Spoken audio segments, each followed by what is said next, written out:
I want to thank Sarah for letting us use her studio here. But we said it's kind of a workshopping thing. It's my first performance north of the Mason-Dixon line. All my performances up until now have been either here or somewhere on the Asian continent south. That is to say, Bangalore, Israel, and so forth. So this is my New York visit. I know all of you, so I'm not really going to introduce myself, I guess. New friend. Right, just met, but we've been down in the trenches in the electricity together, so that's fine. As the people who are more in touch with Sarah know, or Aaron was just saying he wondered if my status on Facebook was real or a joke. I've been, for the past 4 months or so, been doing a storytelling program. It's officially a graduate program at East Tennessee State University. Why East Tennessee State University? There's a small story behind that. So I'll tell the small story. Storytelling revival here in the United States basically began in a place called Jonesboro, Tennessee. It's the oldest town in Tennessee, and for a lot of reasons it began happening there in the early to mid-1970s and developed over the course of about 20 years from then until the program began, and ETSU is simply the closest university to Jonesboro. The people there in the storytelling program are not from that area really at all. They're just storytelling experts from other places. But it's there so that we can be next to the International Storytelling Center, which is there, the National Storytelling Festival, which takes place there every October, and the National Storytelling Network, which is also part of it. So we're there. The storytelling movement has changed a lot since then. We're doing a lot more things. The most common impression today or experience of storytelling is the Moth. I don't know how many of you have been to the Moth. I don't know how many of you have told at the Moth. I've tried, but I haven't yet. And there's a Moth Monday night at Flushing Town Hall, so I'm probably going to try that too to see if I can get to tell. It depends on a lot of things. Hi, Luana. Depends on you. This is one of my professors. So I have class on Tuesday afternoons. The question is, am I going to drive 10 hours to Tennessee after having been at the Moth, or am I going to do that thing? I'm going to do a small program with a number of things. It's not really one program or one sort of storytelling, but they all have one thing in common, which is descent, the subject of descent, either real or imagined or fictional. There's also a little bit in there for you, which you've been on my case to use, and I'm actually using it, although it's not a direct part of the story. In terms of rights, this is all under Creative Commons. It'll be on YouTube. The second story, which is a personal story of mine, I would ask you not to use. Okay, but other than that, even though you use it, you use that part of the story. Yeah, that's.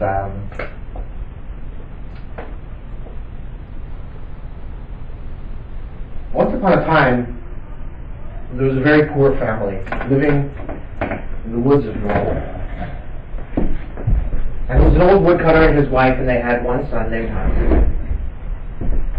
And when Hans became 6 or 7 years old enough to work, his father decided to apprentice him out. Because this was the only way really the family could get any sort of money. It was the only source of income that they would have.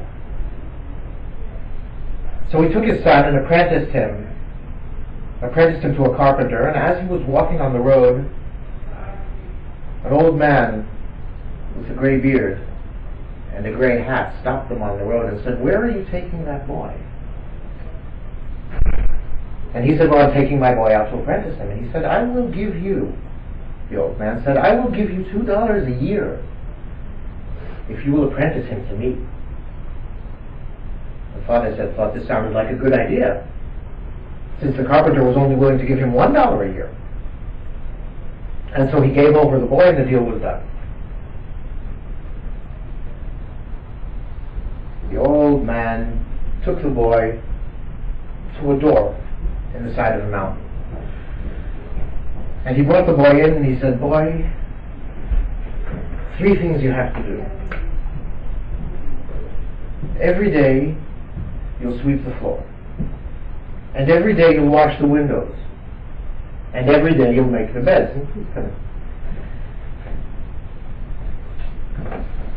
And that little box in the corner, the one with the key hanging next to it, you will never touch. And so the boy, Hans, every morning would sweep the floors, and every morning would wash the windows, and every morning would make the beds, and every morning would look at the box and, boy, did he want to open that. And one day the old wizard came to him and he said, "Boy, I'm going out, and I don't know when I'm coming back, but you will continue to sweep the floors and wash the windows and make the beds and not touch the box." And away he went, and for a week Hans continued with his tasks, until one day he said, "Why am I sweeping the floors? The old wizard doesn't come here anyway." And so he stopped sweeping the floors, but he continued washing the windows and making the beds and not touching the box. And a week later he said to himself, "The wizard still hasn't come back, so why am I washing the windows?" And he continued to make the beds. After a month of this, he said, "I'm not making the beds anymore either. Who's going to see? The floor is dirty, the windows are dirty, nobody knows." And he looked at that key.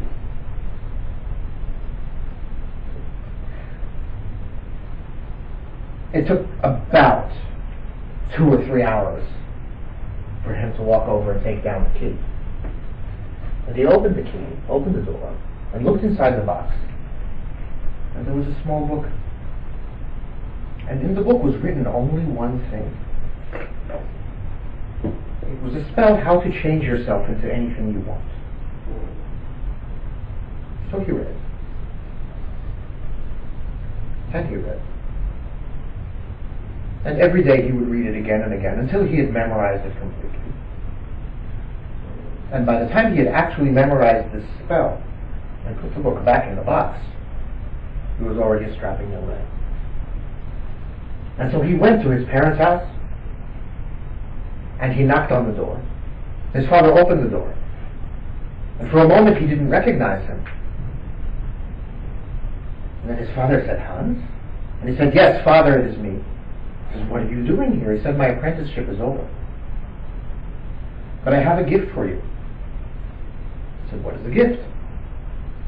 And Hans said, "Tomorrow morning, when you open the door in the morning, there will be a big dog outside your door.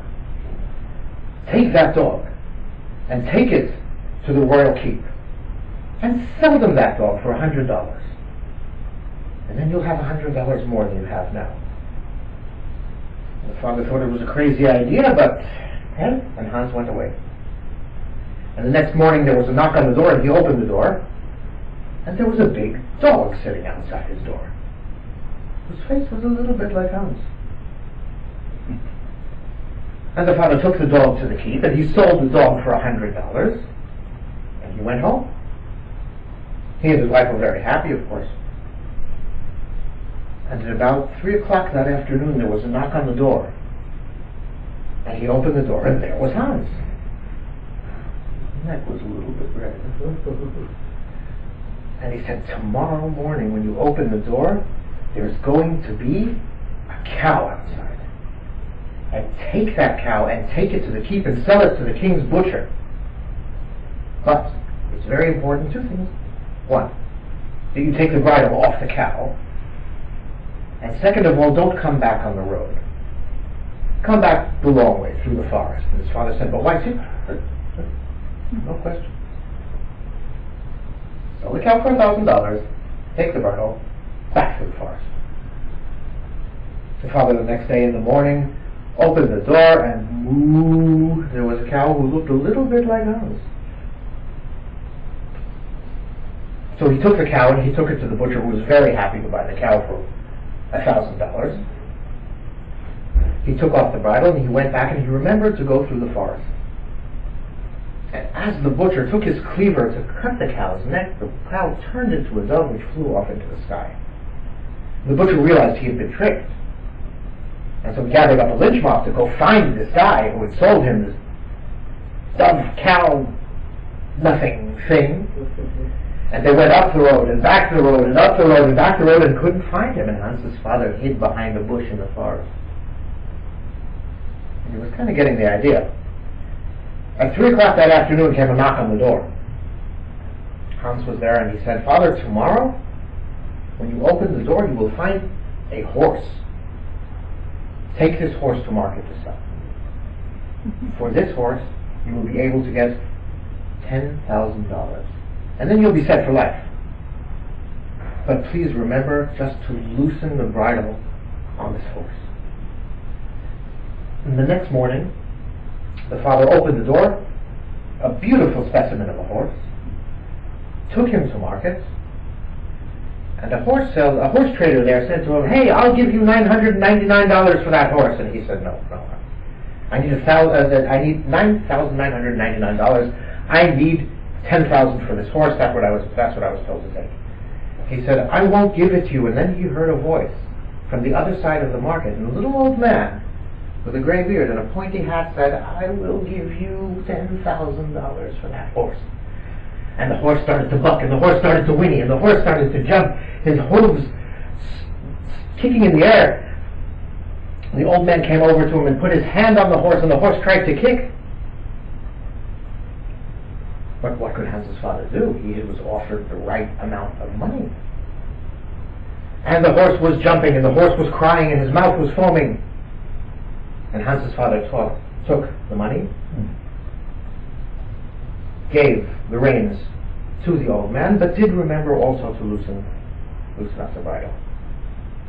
And as the old wizard took the reins in his hand, the horse turned into a dove and flew off.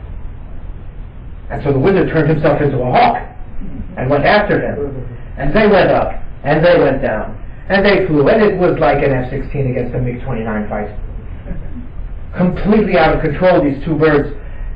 And finally the dove realized that the hawk was coming in from above and he had no escape, and ping, he turned himself into a golden ring, which fell down at the feet of the king's daughter. And the king's daughter looked down and she picked up the ring and said, "Well, this is a crazy thing, since when do rings fall from the sky?" And she kept the ring in her hand until she went to her room. And when she went up to her room, she put the ring on her finger, and the ring turned into a pretty good-looking young guy. She said, "Who are you?" And he said, "Well, actually, I'm your ring." And so, "Well, what does that mean?" "I'm not your ring. There's a spell, and I used the spell, and I turned into a ring to get away from it. I'm not going to explain this to you." He said, "But I'll show you something." And she said, "What is that?" And he said, "Well, take your finger and put it around me." And she put her finger around, and he turned back into a ring. She looked at the ring and said, "That's pretty cool." And she took it off, and he turned into a guy, and she put it back, and he turned into a ring, and he took it off, and she turned into a ring. And they had a great, great time. They had a great time together. They ordered pizzas, they watched Netflix, they chilled. And as all this was going on, her father, the king, heard there was some kind of noise coming out of her room. And he came into the room, and before she could put the ring back on her finger, he saw there was a guy there. And this was clearly a peasant boy. And so even though all she had was a ring and there was nobody there, the king grew very, very angry and said, "This cannot be. This cannot be." And in his anger, he took her up to the tower. And he ordered all of the windows in the tower, in the castle, to be boarded up and bricked up. And he put her into the room. And he had the door bricked up. And he decided that no one would enter or exit that tower for a week. And he posted a sentry outside, and every day he would ask the sentry if there was still noise from inside. And finally, after a week, the sentry said to him, "Sire, there are no more noises." So he took a squad of soldiers to go open it up, that they would be able to remove the bodies of his daughter and of this impertinent, impudent young man. Impudent.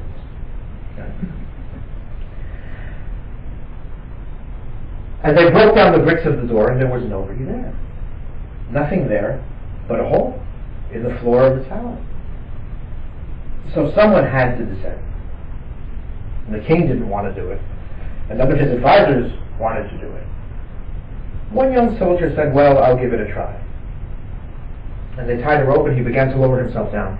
Lower and lower and lower and lower and lower and lower and lower and lower and lower. And he descended day after day and week after week until after many months he found himself on the other side of the world, obviously.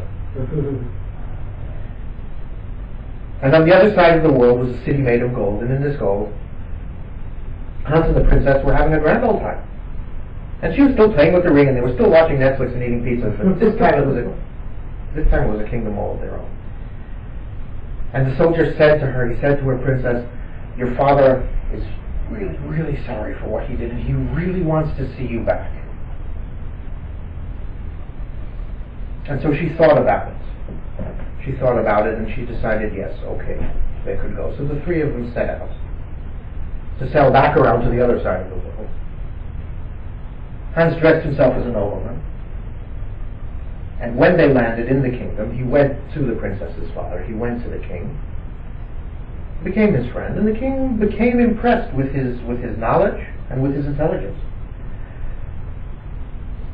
And one day Hans said to him, sire, I have a problem in my kingdom as well. I have a nobleman, and this nobleman killed his daughter because his daughter was dating a peasant boy. What should I do with such a man? The king said, that's impossible. His own daughter. He should be chopped up and his meat thrown out to the sharks. Hans looked at him, and he pulled out a very long knife, and he said, okay, well, I will do this to you, because this is what you have done to your own daughter. And the king realized what he had done, at which point Hans pulled off his costume, called for his daughter, the king's daughter, the princess, and his soldier to come ashore from the boat. And the two were married that self-same day. In time, they ascended to the throne with Hans as king and the princess as queen. And sometimes in the night she would play putting on the ring and taking off the ring, and on the ring and taking off the ring. And they lived pretty happily.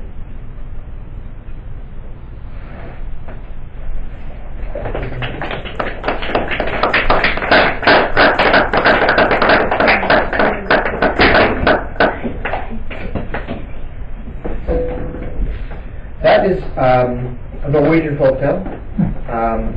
It's fairly old, one of these tales that we don't know really their source of, that was collected at the end of the 19th century. And a lot of times those are the stories that speak to us the most, because they're things that we've heard all the time. And we've been, we've been inundated with Disney films, and Disney films are not necessarily always the correct or the official or the authentic parts of these stories, but things, elements in the stories, themes, motifs, do come into us, and there are things which touch our unconscious, and they really are there. A lot of what we do as well is studying unconscious themes and so forth. But completely in parallel to that, recently I had mentioned the moth, and we've now come to matters of the direct examination of our own unconscious in terms of the personal story.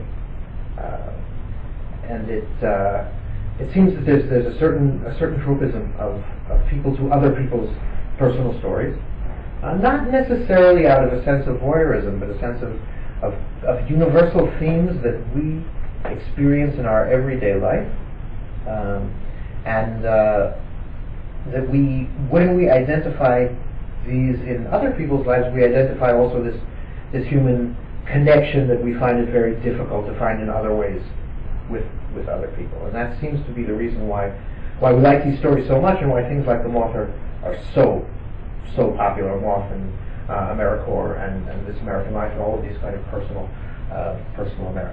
individual stories. Andrew loves to remind me of my 7 Train story, which I told, I think, when I was a kid. There used to be these what they called fan trips, and I don't know if they exist anymore.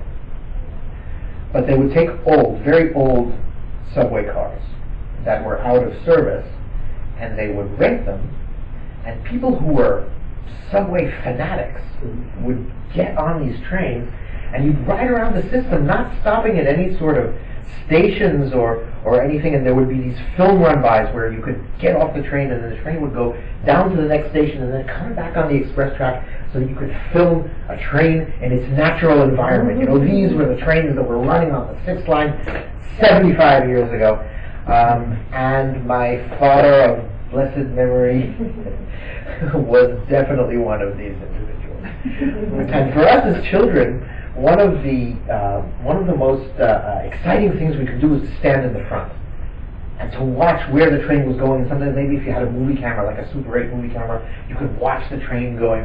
And I remember once I was standing in the front of the train. I don't even know if you were with me, probably not. You know, and we were over here at Hunters Point Avenue, coming around from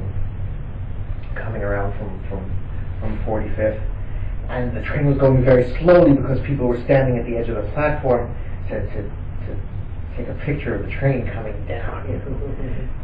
And there was this guy. This is all I remember. This is one of these memories you have from when you're 7, you know, and it doesn't connect up with anything. This guy standing behind my ear, saying, "Going down, going down, going down to hell." But the truth is that the subway in the 1980s was hell. Okay, and you're here, and you're walking, you know, you're walking along the street to the station, and then there's the stairs down, and already there's this kind of grayish cloud. Little silvery pieces in it, you know, and when you go down and the smell of the rotting hot dogs hits you, you realize you are crossing a threshold. And if somebody grabs you around the neck and steals your camera, which did happen to me, then you really have crossed the threshold. This happened to me all the time when I was in high school. I got mugged like, you know, like people get on and off of us. And I was small, Aaron was tall, Andrew lived in Manhattan, I lived in Queens. And so every time I'm getting on the train, somebody is separating me from something of value. And I came back to the city in 1989 when I had just finished college with my friend Adrian, who was a guy from London. And we had taken part in a conference in Chicago, and we're stopping in New York on the way back. And I wanted to show him New York. I mean, this is my city, you know. This is Ed Koch's and David Dinkins kind of city. It was not the clean, sterile New York that we know today. It was a little bit edgier. And for some reason, the timing worked out that we were going to take the F train from the city out to my parents in Forest Hills during rush hour. Happened. So I was really proud of showing in the city, you know, this is Times Square, this is Empire State Building, and now we're going to take the train.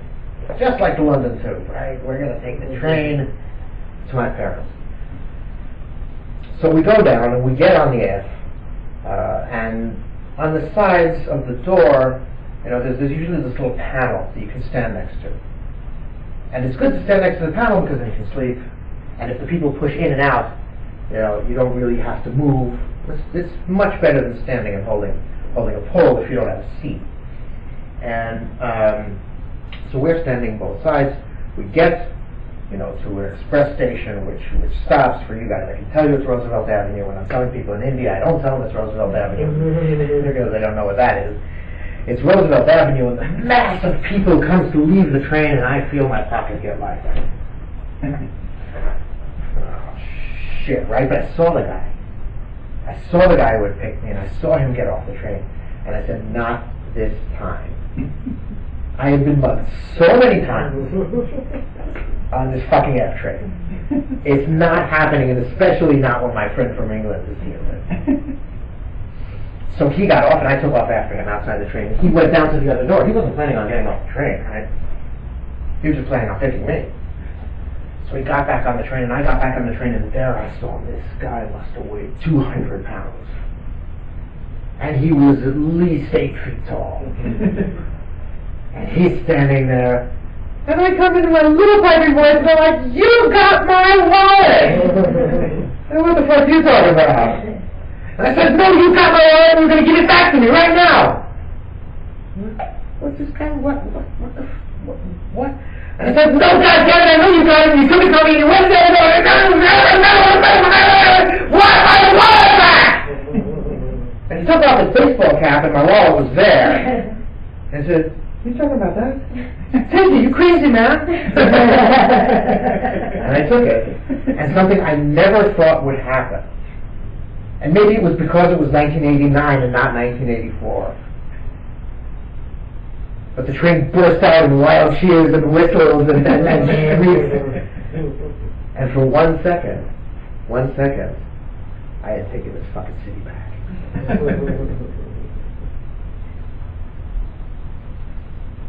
So we have all sorts of personal stories like this. And then there's something in between. There are the generalized folk tales and our own personal urban folk tales. And then between them are tales which touch something which are a part of us and not a part of us, are part of our everyday life and not part of our everyday life. And what I mean are tales that go directly to elements of our own personal cultures which are not necessarily the general culture around us. A lot of us have this. In my case, of course, these are Hasidic tales. These are things which have their universal value. But they also belong to me. They belong to me and my parents and my grandparents. And so sometimes there's quite a special relation with those sort of tales as well. And the Hasidic movement began with Yisroel ben Eliezer, who was also known as the Baal Shem Tov, who was the first Hasidic Rebbe, and the first tales were about him. But while I was researching him, it turns out there's also some tales from before he became the Baal Shem Tov, before he became the Besh, before his Bar Mitzvah. He was 10. He was 10 when this story took place. And the story is called Yisroel and the Werewolf.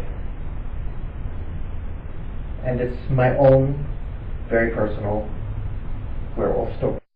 When Rebbe Eliezer lay on his deathbed, dying, he called to his son, his 5-year-old son, Yisroel, and told him, son, I want you to know that wherever you go and whatever you do, the evil adversary is always with you. He's hiding just around the corner. And one day you may go in this direction and see a flash, and one day you may go in that direction and see some sort of clue of him. And there may also be times when you do certain things and you will see him running away. But you must always know that he is there and conduct yourself accordingly. And you must also always know that God is with you and protecting you. And as long as you remain aware of these two things, no harm will ever come to you. Pretty heavy stuff for a 5-year-old. And his father passed away. And he was a very special boy. He was a very special boy in the sense that he could not keep himself sitting down in school. He couldn't pay attention. No matter what happened at school, his mind was outside, his eyes were outside the classroom. He had no parents to discipline him. He had no parents to discipline him. He had no parents to take care of him. And as he grew older and older, the community decided that there wasn't really anything to be done with him, that he couldn't be kept in school. And so the principal of the cheder, the teacher of the cheder, of the small Jewish school in which he was in, said, go. And he went to live in the woods. And he built himself a small hut. And he stayed in the woods. And he communed with nature, and he learned the language of the birds, and of the beasts, and of the sky, and of the ground. And as he became older, and there's this Vildachaya, this little kid, and they're running around in the woods, they figured they had to do something with him. So they gave him the task, at age 10, of every day collecting the children from their houses and taking them to school, and in the afternoon picking them up from school. Now remember, this is in northern Poland. It's dark. It's already dark out at 3. You need somebody to bring the kids back. Bringing the kids back and depositing them at their homes. And he did this, but he never took them the straight way. He would take them through the field where they could see his friends, the birds, and the little animals, the rabbits, and so forth. And he would sing to them. But he didn't know any songs. The only song he knew was Yiskadalu Yiskadash Merava. Only song. It's something that comes up in the prayer. You hear it about 10 times during every prayer service. That's the only thing he knew. And so he would sing with the kids, and the kids would sing with him. But the amazing thing was the kids sung so sweetly, so beautifully, that the songs rose up to heaven. And they broke through. And God heard the songs. And he said, "Man, such sweet music, such sweet music. Maybe it's time for me to send the Messiah." Well, the devil heard this, and this could not be. It was just a bunch of kids singing. It's not time for God to send the Messiah yet. This had to be stopped. So the devil went up to God and he said, look, take a look, Ribono Shel Olam, King of the world, take a look, it's just a bunch of kids singing.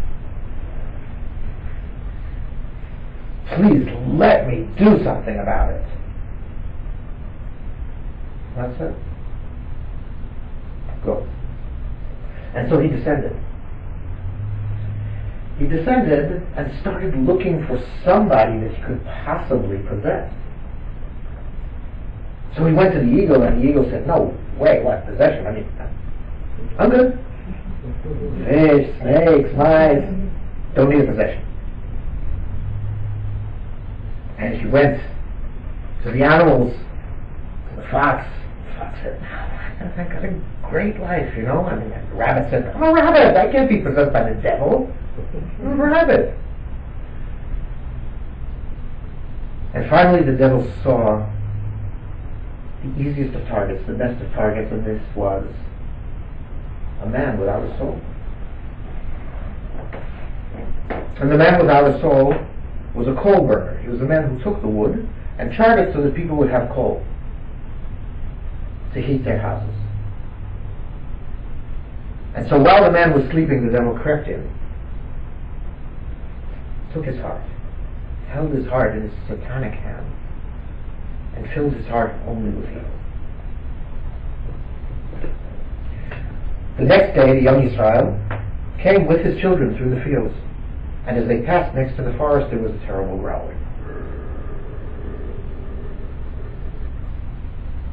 And the kids were scared. And the next day, parents came to him and they said, "Yisroel, our kids were saying there's some sort of growling from the forest. What's going on?"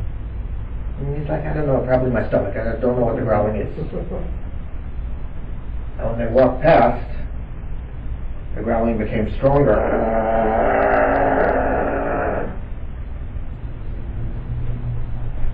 And the parents again, "Are you sure it's safe to take our children there?" And the next day, the old coal burner stuck his face out, and his face had become that of a wolf. And he stuck it out of the trees as they walked past, and everybody saw. And the parents said, "There's a wolf. You can't take my children next to the wolf. This is a terrible thing." And he said, "Don't worry about the wolf. It's just a wolf. It's running past, running around in the forest. It's not going to borrow the children." And on the fifth day, they passed by, and the coal burner wolf came out. And it was clear, and he was on all fours, and his eyes were red, and he was growling, his mouth was frothing. And Yisroel said to the children, "Children, stay here. stay here. And he went up to the wolf and he looked at the wolf in the eyes. The wolf looked back at him. And they didn't break their gates for a second, and the wolf began to growl. But Yisroel, even though he was only 10 years old, knew what he was dealing with. And so he put his hands forward to grab the heart of the wolf, but his whole body was drawn in to that of the coal burner. And for a second they were merged, and his hands clasped around the heart. And he held the heart. And the heart was beating. And the heart was black. And his hands became black, and he realized he could not contain the evil of this heart beating away. And so he had to rip himself out. And he laid this beating heart upon the floor. For only the world could contain and dilute that amount of evil. And as he looked at it, the earth opened up, and the evil heart of the werewolf descended into the hole and covered it up with such love that the world had never shown before or since. Yisroel stood up, looked at the children. Let's go home. And he took them home. And the next day he collected them to take them to school. But they would not sing. And their eyes had become gray and fallen, just like their parents. And they did not sing again. Thank you.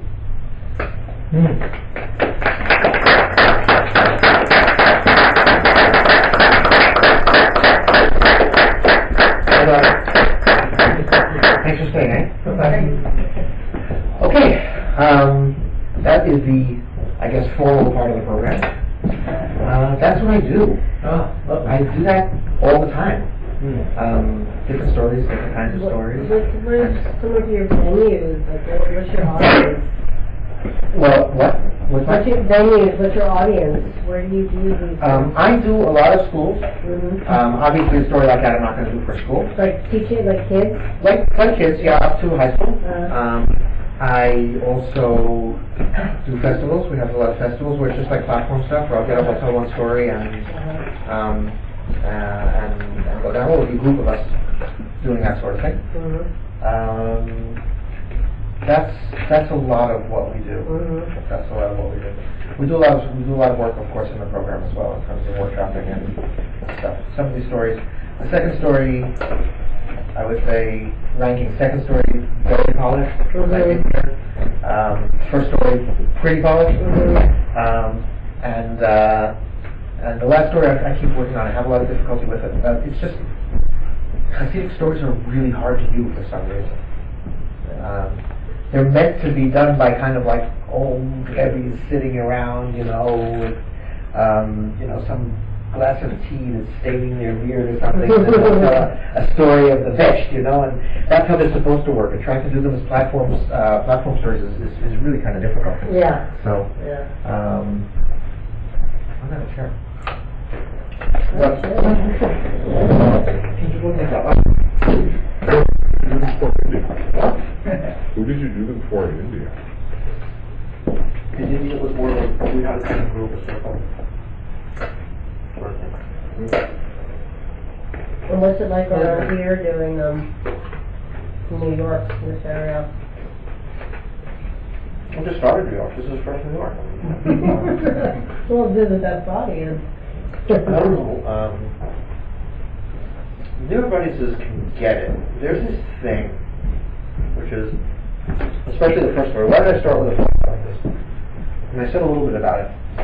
Because it grabs onto something. It grabs onto something that we all have. And it's pretty subconscious. But it's there, You want to hit off button. Thanks. So, on the